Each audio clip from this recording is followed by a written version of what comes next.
Hello, spooks and spookettes.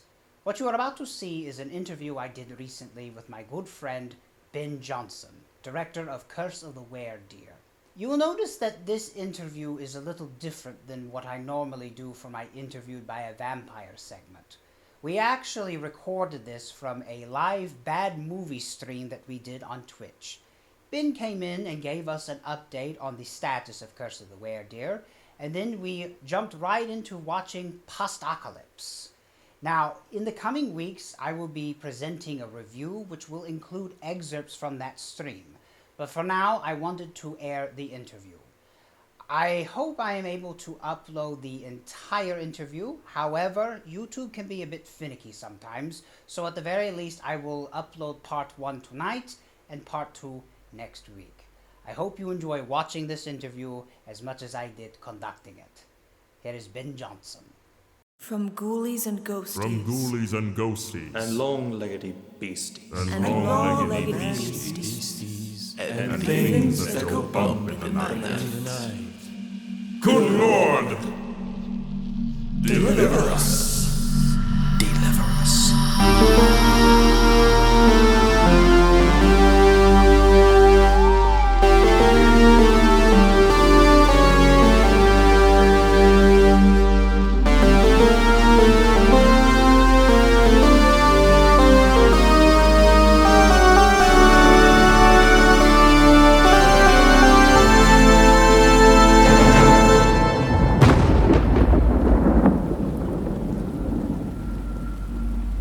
Everybody goes with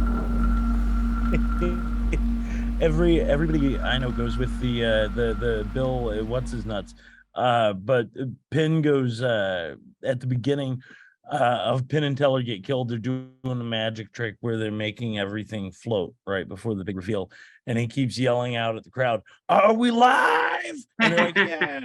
So that's the one I go with. That's the one are we live? Yeah, that's my favorite.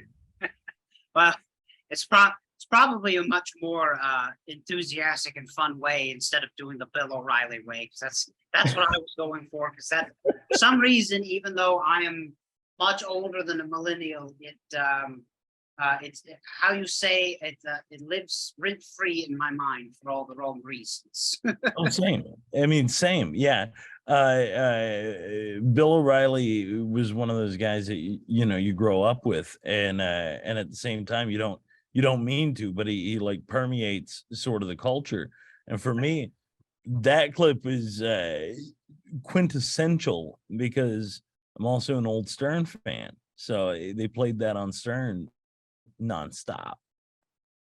It's funny. I've actually been watching old school Howard Stern clips.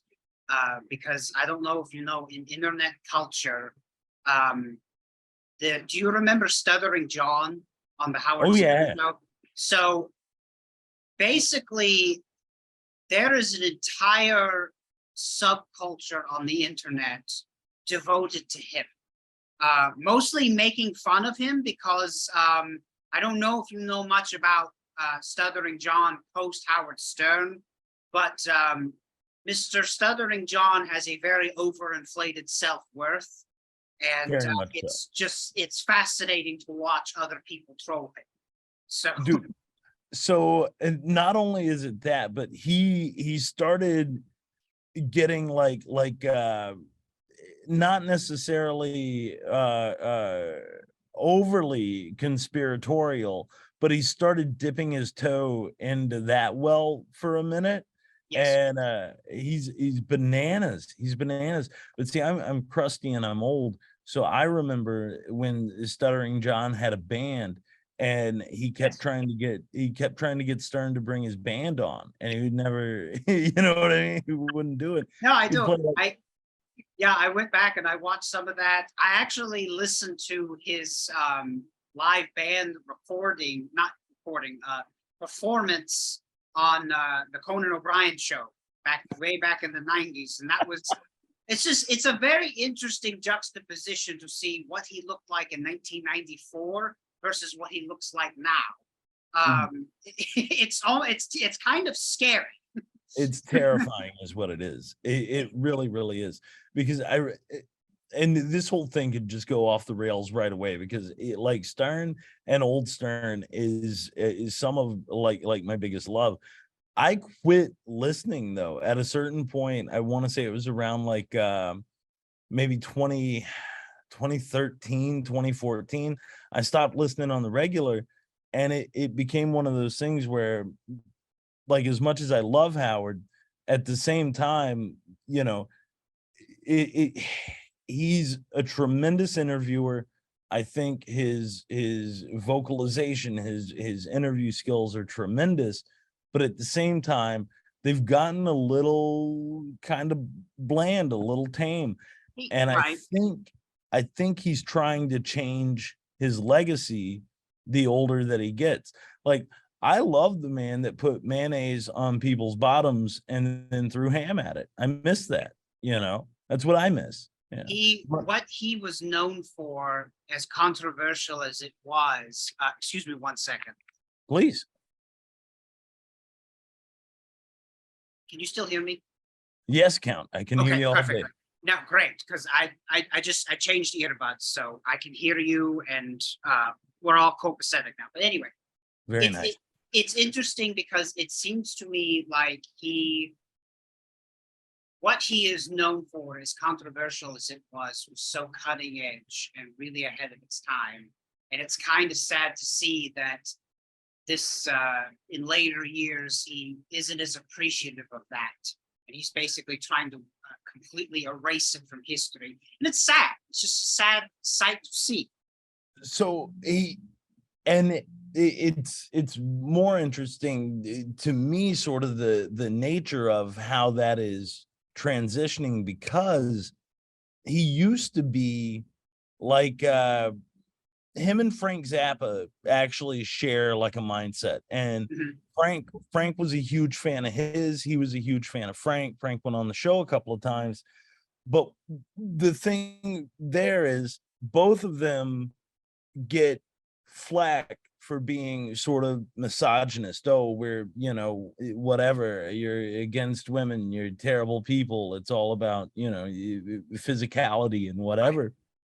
But the point that I've always pulled from it, and maybe I'm looking at it through old man eyes, I don't know, or maybe I'm just a weird pervert, I don't know, but the way I've always looked at it is they're both representing characters that actually, if you listen to Frank's music and if you watch Howard's actions, the two of them are really sort of pointing the finger at these sort of jockey bro cultures. They're putting themselves in that character as opposed to what they actually believe, because both men carried themselves quite differently when they're out of a performance space.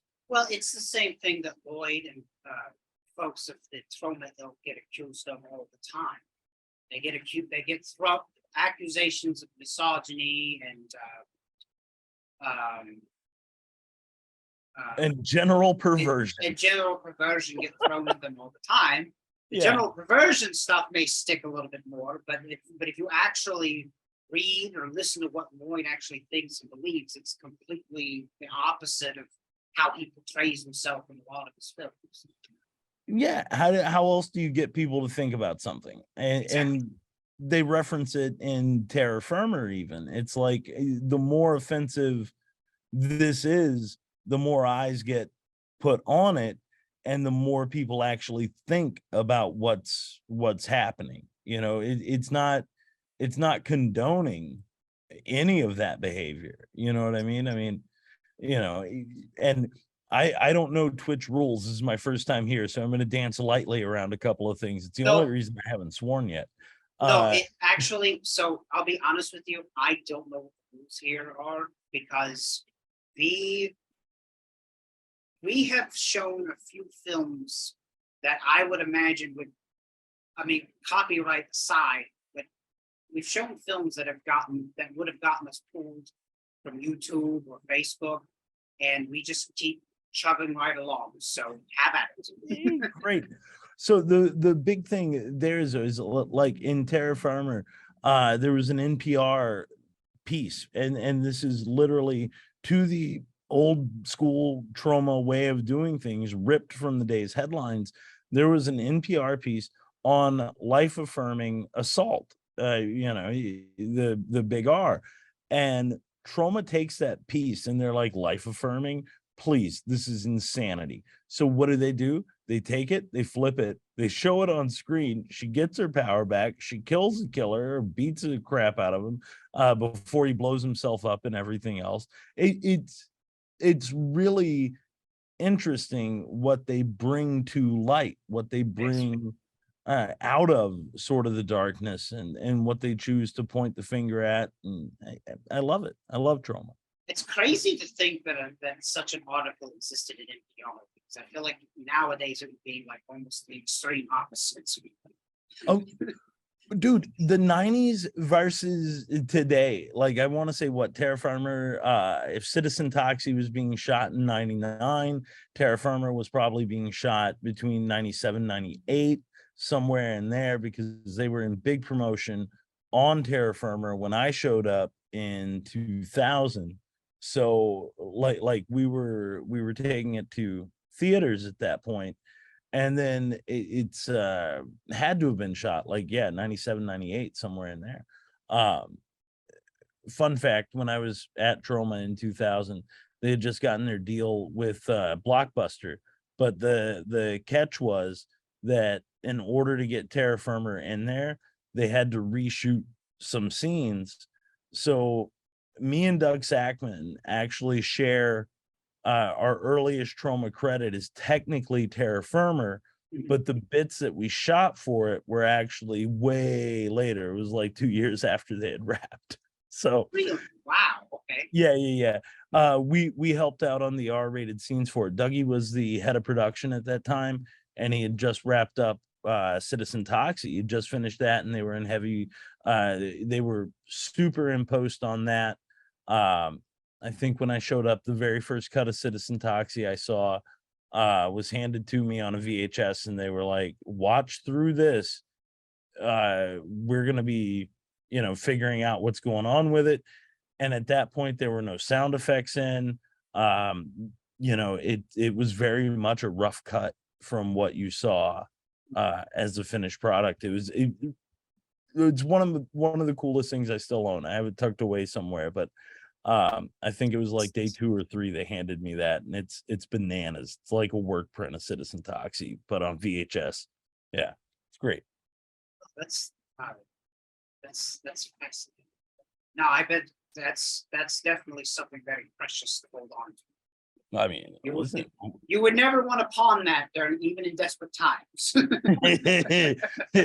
No, I mean, at this point, no. Even though, what is it with the new Crusaders retroware game coming out, with all of that stuff, this Troma is sort of renaissance that's going on right now. Right. You've got the Crusaders, and of course you've got the Poultrygeist video game. Right. I believe, if I'm not mistaken, because I'm friends with Mike Fallick, the one who developed the game. I believe he said that they had I don't want to call it a premiere at Mahoney, but it was like a free play or something like that. Which, yes. So I saw a little bit of that. Unfortunately, I was unable to make Tromathon this year, but that's because we're getting ready for a hot time in the old town at Troma Dance this year. So there you go. And some of us, we haven't been around, living off the blood of the living for the last 1,000 or so years. So we have to have day jobs in order to be able to make these trips. You have a vast amount of wealth, I'm sure, built up from all those other folks that you've offed as you go. Well, I did before I moved out to LA. So. Yeah. So now I have to I have to take up a nighttime shift at Del Taco every night, or at least I did until I got fired. So. Oh yeah, well, Del Taco doesn't like it when their clientele no longer comes back, because they got a guy on his 15 out there just sucking everybody's necks. Well, okay, so believe it or not, the problem, it wasn't that I was knocking off the clientele. The problem was that you get those people that stay in the drive-through for like 20 minutes trying to figure out what they want, and then they Ooh. ultimately end up just ordering the same thing that they always order anyway. Well, this was about the fourth time in a week that I encountered this person. So I just used my hypnotism skills just to sort of hurry things along. And apparently management frowns down. So if anything, I was doing the company a service because we had about 2 or 3 cars that just ixnayed out of the parking because of this person. And you're like, and I'm the bad guy. You're like, I know what Joey wants. Joey always gets the same thing. Exactly. It's I know you. It's always 3 chicken Del Tacos. It's so you're looking out the window and you see on the video, you're like, oh, I know this. It's a brown sedan with a weird sticker in the corner.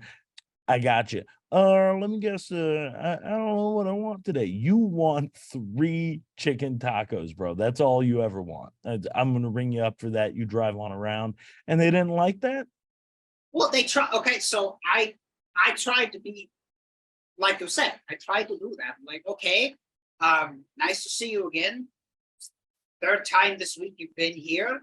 The usual. Well, I don't know.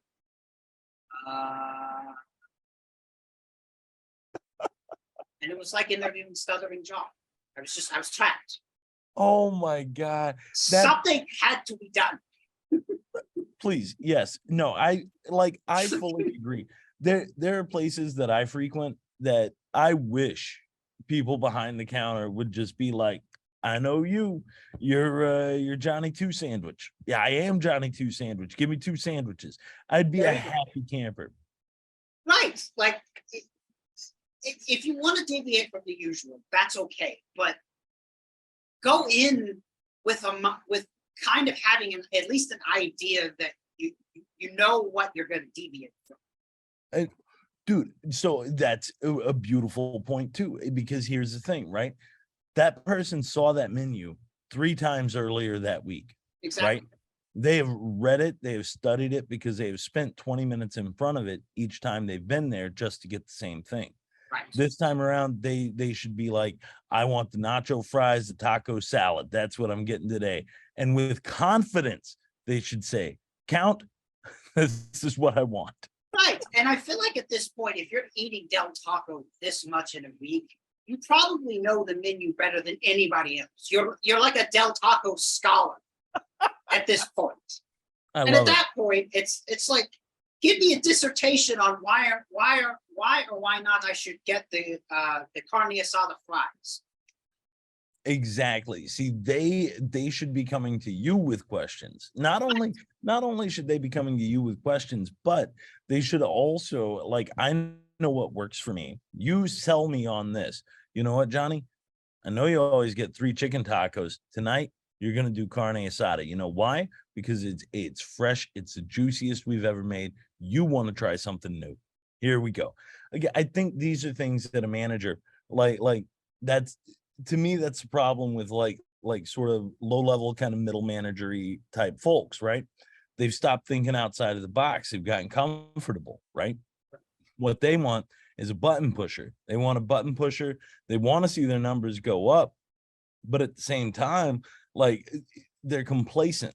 They're not pushing that. They're not encouraging like free thinking individuals, especially a guy who's got what, like 1,600 years on him. Like, you've learned a thing or two, right? Exactly. What I know. No, you're exactly right. It was a good experience because I learned you learn everywhere you go, but at the same time, we're sort of off the greener pastures. Right. Yes. Which brings us here. First, I think this is a first, Ben, and I mean this as a sincere compliment because we've been friends for a while. I feel like we have a great rapport, so I think it's good that we give the Spooks and Spookettes a little bit of a prologue before we officially jump into the interview. And I feel like this was the perfect commentary to segue into our show tonight. In case you're new to the stream tonight, yes, I am a vampire. My name is Count Drahoon, and this evening we're going to be watching a bad movie on my stream channel. I like to have guests with me every now and again when I can get them, and tonight I was lucky enough to have a good friend of mine from my adoptive home state of Tennessee. Of course, originally I'm from way back in Eastern Europe, but I lived in Tennessee for a long time, and I had the privilege of meeting my guests tonight while I was out there. And now that I'm in LA, I'm a little homesick for my old stomping grounds, as it were. But I'm lucky that my good friend Ben Johnson decided to stop by tonight and watch what I'm sure will be a very interesting animated film. But I also wanted to talk to him because Ben has been working on a feature film called Troma for, I guess, a little over a year at this point in different phases, called Curse of the Weredeer. Now, I initially interviewed Ben right when he was in the tail end of pre-production going into production. Yes. And so now we are past production. Yeah. So tell us, Ben, like, first of all, how did production go? I'm assuming it didn't go catastrophically wrong because, well, we do have something filmed. You know what your mother says about assumptions, right? Or no, wait, that's Sam Jackson at the beginning of The Long Kiss Goodnight. You make an ass out of you and umption. That's what Sam Jackson says. Yes. But here's the problem, Count. It was a hot mess. It really genuinely was in true Troma fashion. But yes, we got stuff shot. I think we made a beautiful movie. I think we stayed true to our script, and also in true Troma fashion, we modified, we changed, we tweaked stuff that didn't work. We left stuff out entirely. And oh yeah, there now, are we allowed to talk about that? Because if you don't mind a slight humble brag, I was privy to the script. I did read it in its entirety. So I guess percentage wise, how much of it was left out? Like, really and truly, it boiled down to a thing where some scenes ran long, so we would cut out sort of the back half of them, or we would just truncate dialogue. I want to say there's a grand total of maybe 5 pages that we just were like, we don't have time for this. We need to change this. We need to move this around. Can we put these words in somebody else's mouth? Like that kind of. So I apologize. I misunderstood you. I thought there for a second I was thinking that, like, because of time and just because of the craziness of the production, you had to abandon those 5 pages. So sort of kind of. There was a joke that our writer wrote, that Jimmy wrote, that was literally like 3 pages long, like 3 pages to get to the end of it. And it all ends in this crazy little kill. Basically, we had to cut out 1.5 pages of that. Oh, I see. Okay. Entirely. It boils down to stuff like, the way it's written is beautiful. However, we couldn't go back to a location late at night, and we would have had to do that. That would have been another company move, and it would have been just too much to get set up outside to get that shot again.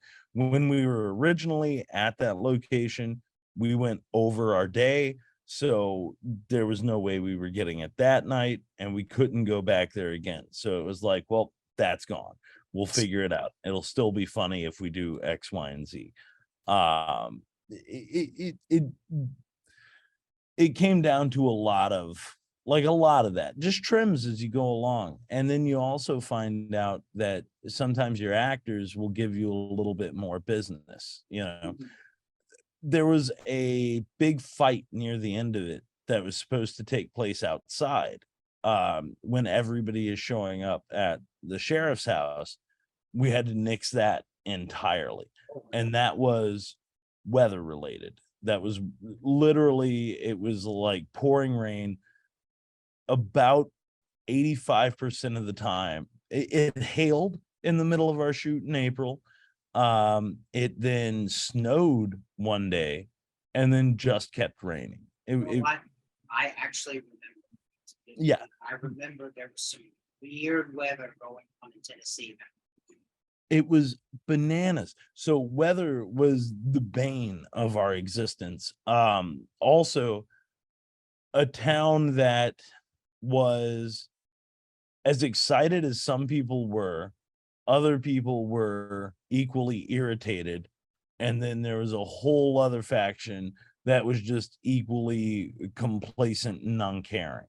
So we basically fought with about 50 to 75% of the town over things like, and not fought in a negative way, but I mean, we battled the goings on in a town where we couldn't really shut down streets.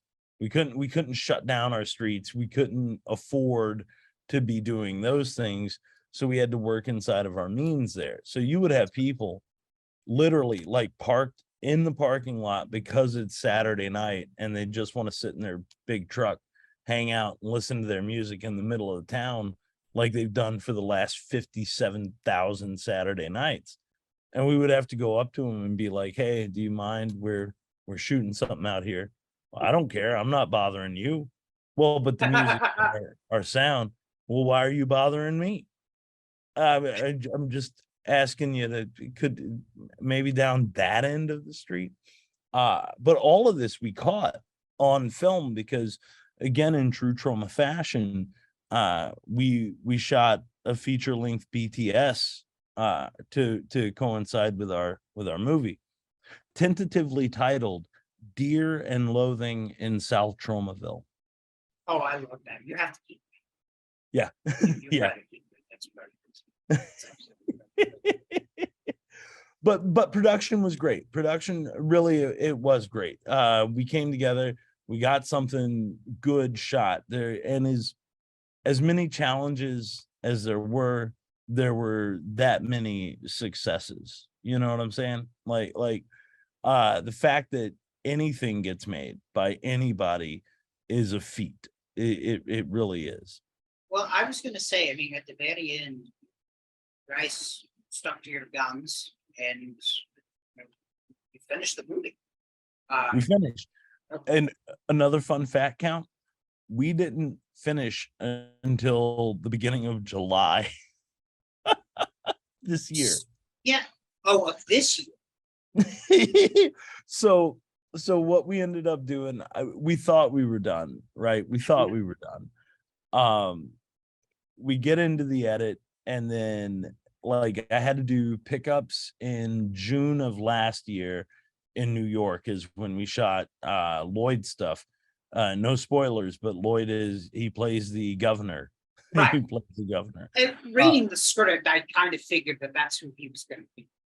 It's very much in his voice.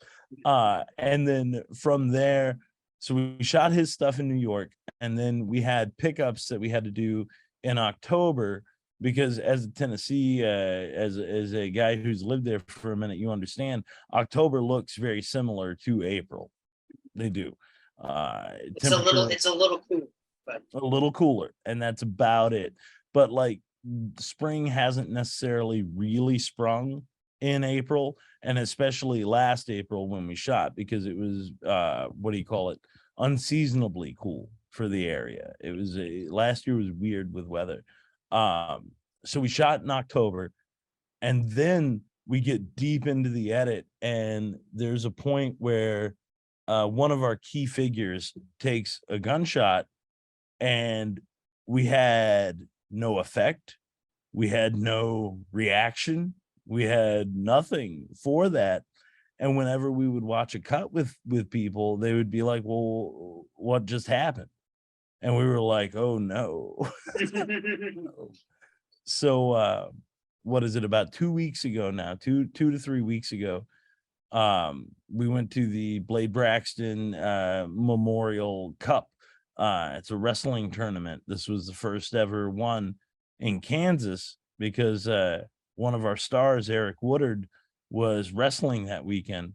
So I packed up his wardrobe, packed up a light, a camera, and then a couple of bottles of blood, and we went out and we shot what we needed to shoot, and we finally got the last shots off 3 weeks ago. Okay, I had no idea. Oh yeah. Movie, and like I've said this to other people, I'll say it to you. Movie making is the most like thankless and ridiculous thing you can do, but it also is it's tremendously like fulfilling at the same time. As dumb and as horrible as the whole thing is, it's really kind of wonderful. No, I having been in a few films myself, I can attest. It's very chaotic. There's a lot. Best case scenario, there's a lot of hurry up and wait to get the shots ready, and worst case scenario, like you said, you have issues where sometimes the things that you set out to film don't exactly work the way you want them to work, so you have to sort of improvise it. I'll do you solid. If you ever get a little bit of time, I'll shoot you a link to the BTS. I'd love to watch it. It looks torturous. It really does. I was talking with our sound guy, and he had to watch it in sections. He had to watch it literally in sections because it brought back too much PTSD.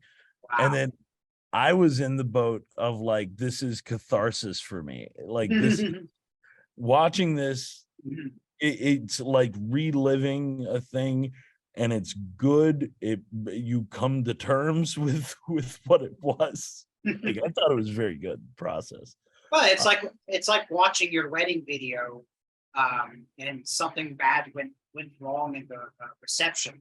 So it's like you said, there's one of two ways about it. It's either deeply cathartic for you, or it gives you PTSD. So, or both at the same. Or both at the same time. So I've been told. I wouldn't know in real life. But of course, yeah. No. I mean, a count is, what is it? A man of the world, confirmed bachelor, living that life. I know how it goes for you counts. I get it. It ain't my first rodeo. So let me ask you this though, because I know you said that it was, to put it diplomatically, it was a big challenge, but overall, would you say everyone had a good time making it? Yeah, I would say that. Yeah, I would say that.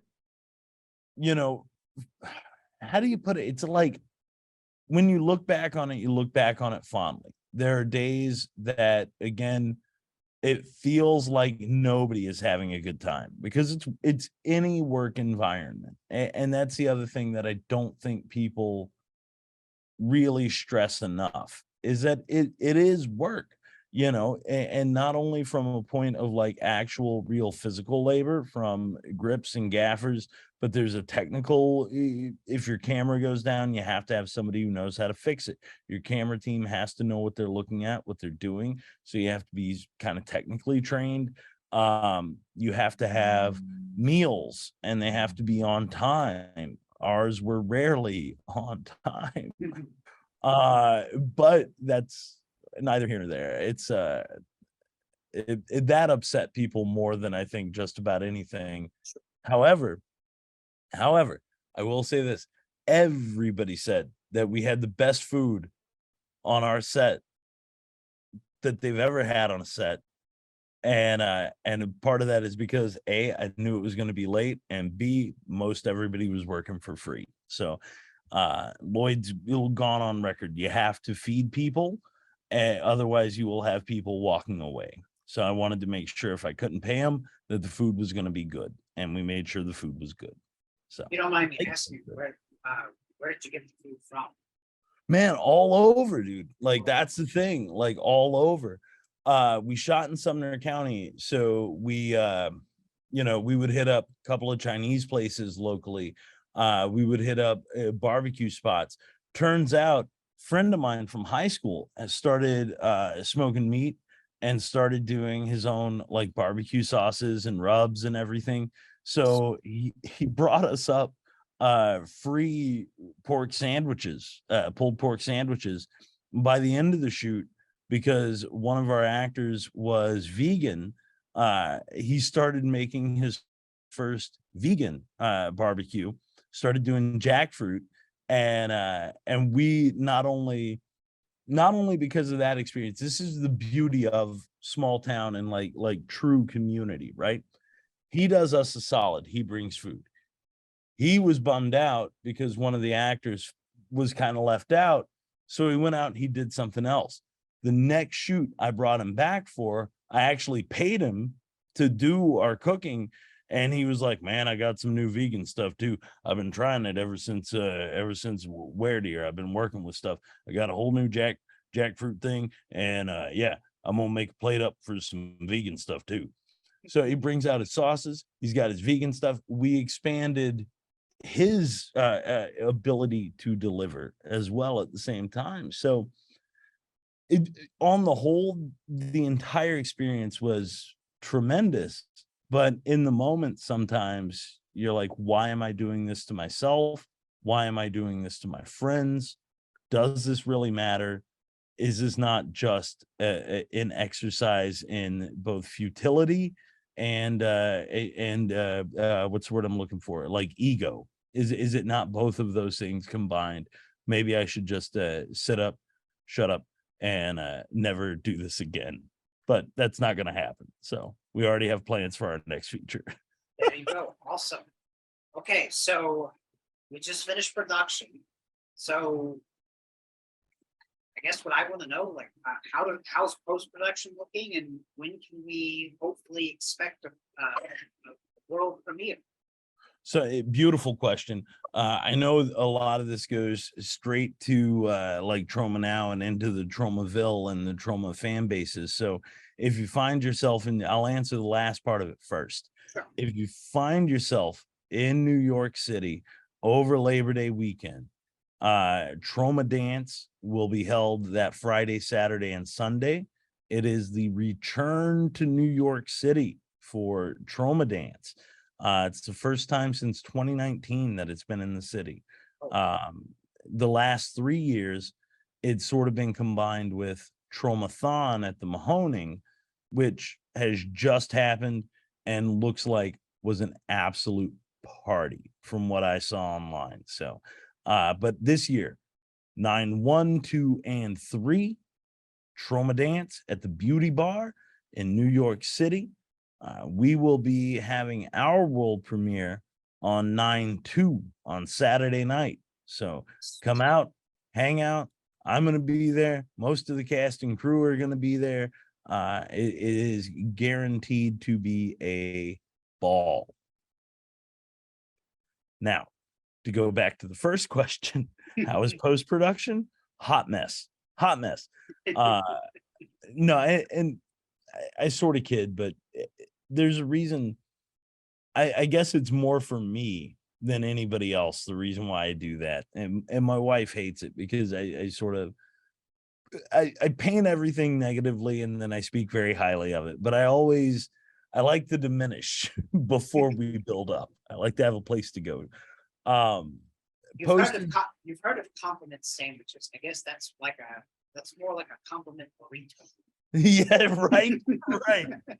We have to fill it up is what we need to do, and then wrap it around, right? It's under there somewhere. But what we do is basically, well, you know a lot about the corporate world for a vampire too. That's I used to be one of those middle managers, and that's what they told me when I had to do employee reviews. You start off with something good, then you dip into, we've seen you on tape doing nothing in the toilet like for 5 hours at a time, and then it's like, but you know what, you sure do clean those toilets nice after you're done. But like, well, what can I say? I've been in and out of the shadows for a long time. You see things, you pick up things, you eavesdrop on different yuppies, different metropolitan areas talking about God knows what. I love it. I love it. So we did a lot of stuff in post. We've been working with 2 editors. Our first editor, our main editor, he was on set during the time that we were shooting, and he turned in a couple of rough cuts that were pretty good. And then we had to kind of speed up our process a little bit. So we engaged a second editor to come in as sort of our finishing editor. And between him and our original editor, and then the guys doing our VFX, like the last maybe 4 months, we've gotten so much work done, like so much work done. Those guys have gotten so much work done, I should say. They've done wonderfully. And then so here's the other thing. You will find that your cast, your crew, everybody has their own level of vision, right? For what this thing is supposed to be, what it's supposed to look like. I end up, there are a couple of those folks that I trust more than half of the people in my real life. One of those people being Babette Bombshell. There is an entire sequence in the movie, and again, I don't want to give too much away, but there is a sequence that needed some animating on a very sensitive part of the body. So Babs reaches out to me and says, I know a guy who can animate a butthole. And I said, let's do it. And wow. I know a Babs, guy. I know a guy. And Babs has been like that whisper in your ear that this would be a good idea. Maybe you try that. And then when you get to watching and you get to thinking, like, she's right about everything. And we had another sequence where there was a shot missing. We have the effect, we have the aftermath of the effect, but there's one easy little beat, and it's like a 2-second shot. And Babs was like, hey, when you're doing reshoots, think about doing this. And we thought about it, and we were like, hot dog, you know what? That really would just amplify the sequence, even just that much more. Little tiny touches. But so in post, now that we're officially not shooting anything else, we're at a point to where we're basically at picture lock, which means our video will not be changing. We know what this movie looks like. We know our runtime. We know all of this fun stuff. So from here, we dip into sound design. And fortunately, again, our finishing editor has been able to input a lot of FX as far as sound goes, and basically we'll be handing out his cut to someone to sit and tweak, right? To go along and just like adjust levels as you go. And then from there we color, and I'm hoping inside of the next 3 weeks we are officially like done, and I can think about anything but Curse of the Weredeer for a minute. And on to something else. Yeah. We have a plan for a 2024 feature. The guys are constantly writing stuff, and a couple of them have some stuff that they want to shoot, want to direct, want to make sure that they're able to tell. But I got handed a script like 2 years ago, and it's hysterical. And the title alone, I was like, well, I want to make this, but it's got to tweak a little bit. It's got to change. And I think we're all in on doing a thing that's a love letter to the old Herschel Gordon Lewis and Great. and Doris Wishman skinflakes of the 1950s. Everybody knows Herschel as the godfather of gore, but a lot of people don't know that he got his start making nudie cuties So I didn't know that, but I'm not surprised, because sometimes the history of horror history of, for lack of a better term, pornography. Sometimes the histories have intersecting points. They coincide. Yeah. Right, because didn't Bill Lustig, Maniac Cop, Yeah. he got his start in pornography in the late '60s, I think. He transitioned into Absolutely. horror. So what they would do, and what they would do, and if you do a real deep dive search on them, I'm not saying anything out of school. I'm not saying anything that you can't find easily on the internet. Lloyd got to start doing the same thing under a nom de plume, under a different name, a pseudonym. But that's where you would cut your teeth and learn your craft. Yeah, you either went to film school or you made shot porn. dirty movies. Right. Yeah. Those are your two options back. That's either or. And it's kind of crazy when you look back at it. But Herschel and Doris Wishman both made these skin camp movies. So they would go to like nudist colonies, and it would be all like, legs crossed, but like topless, or they would do the naked volleyball where one side everybody was wearing shorts so you couldn't see nothing, and then the other side it was just all butts in the frame. You know what I mean? So we're making an homage, a love letter to those movies, but for today, very much for today, they're going to be and somebody's going to listen to this and they're going to take this beautiful idea, but I said it right here.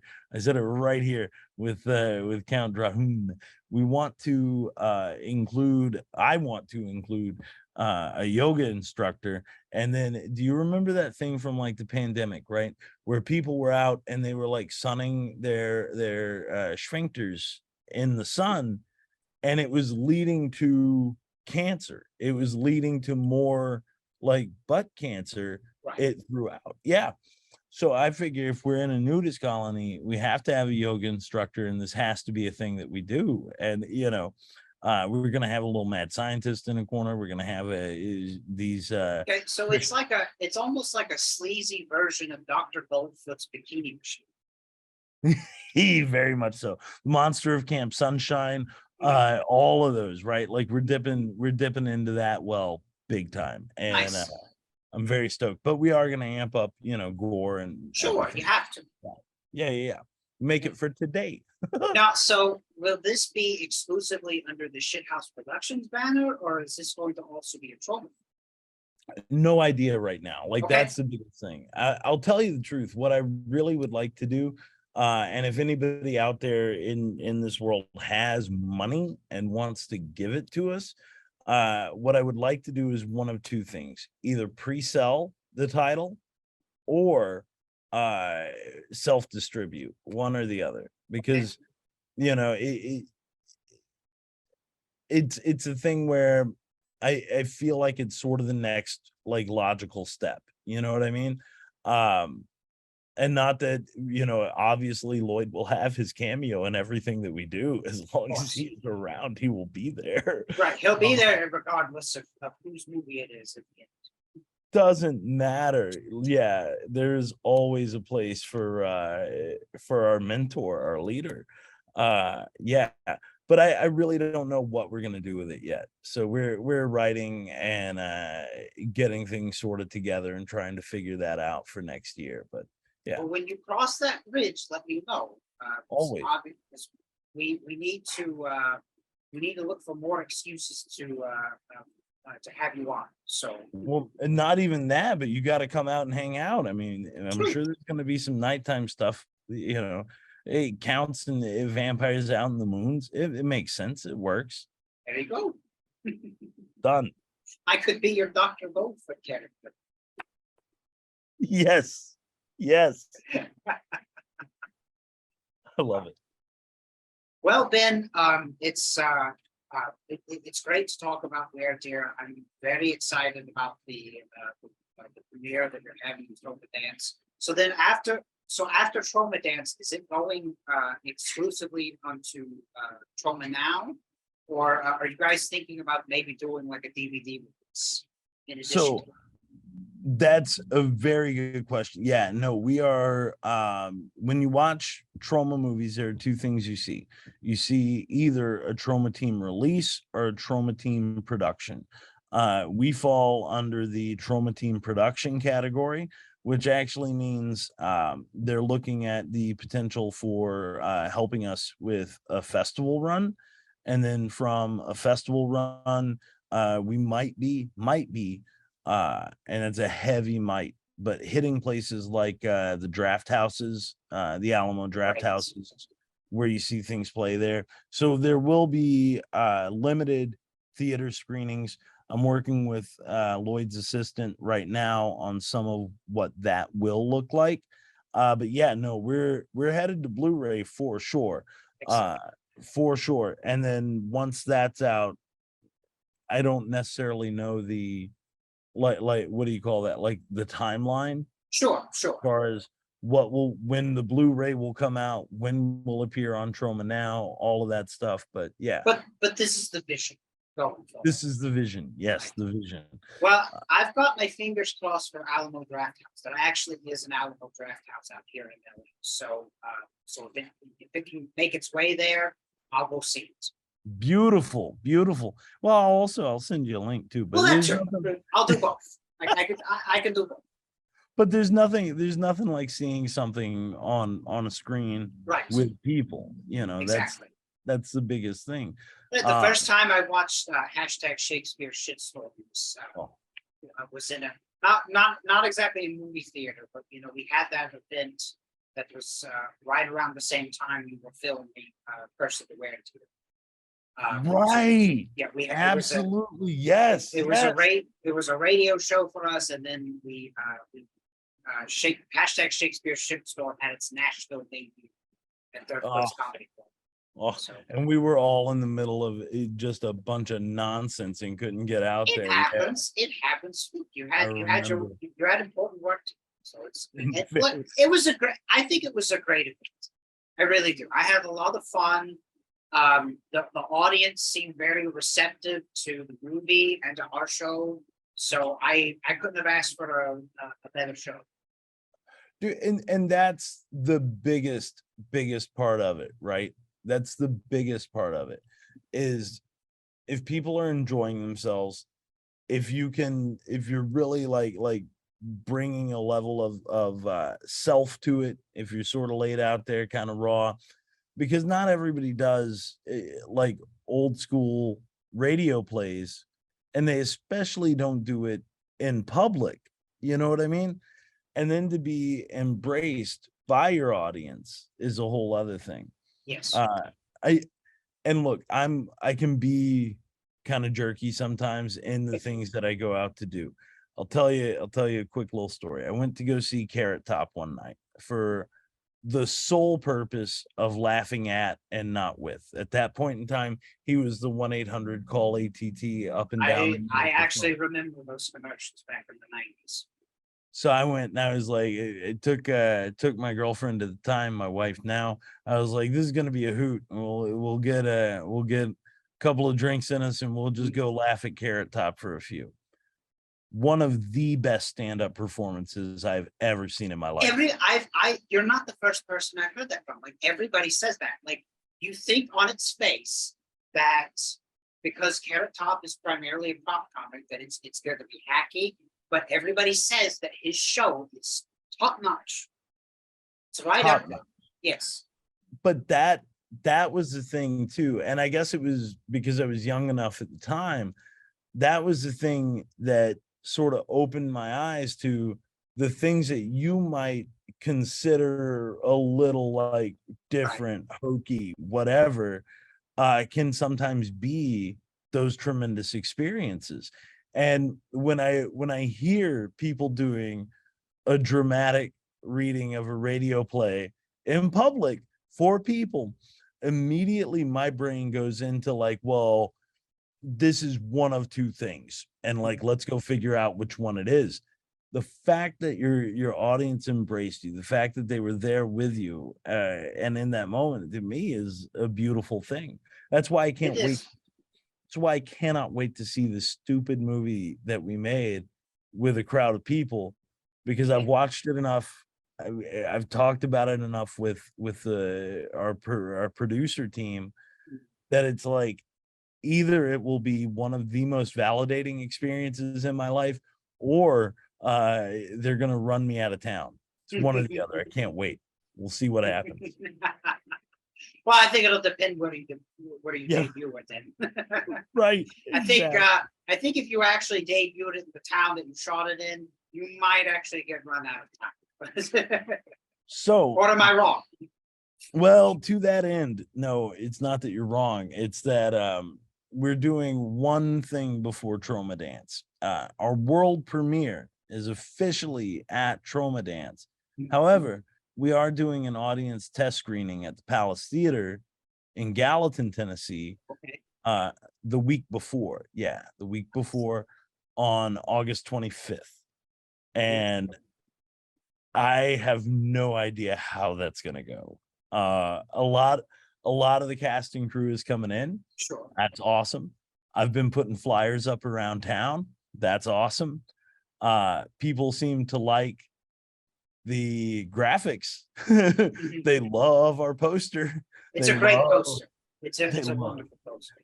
They love our t-shirt, but I don't know if they're really quite ready to see 6 dudes get their dicks ripped off in a weird sort of like homosexual orgy. I just don't know if they're ready for that. And I don't know that that's what we're selling on the poster or the t-shirt. So I'm excited to see what happens. when It'll definitely be an interesting reaction one way or the other.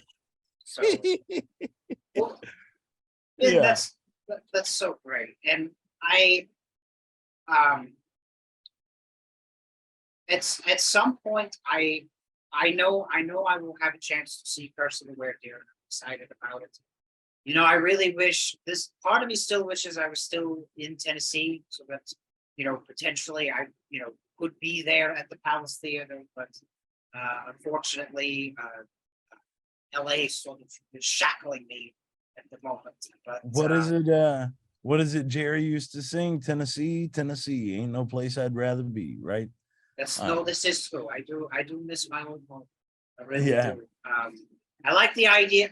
In all seriousness, I like the idea of me being less than an hour away from you, so that Right. if I wanted to, like, you know, we could go, you know, get coffee later.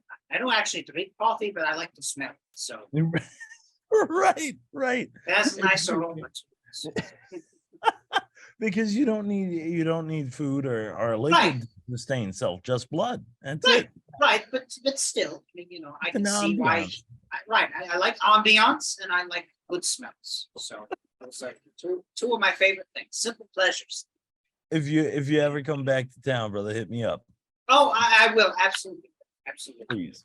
From ghoulies and ghosties. From ghoulies and ghosties. And long-leggedy beasties. And long-legged beasties. And things that go bump in the night.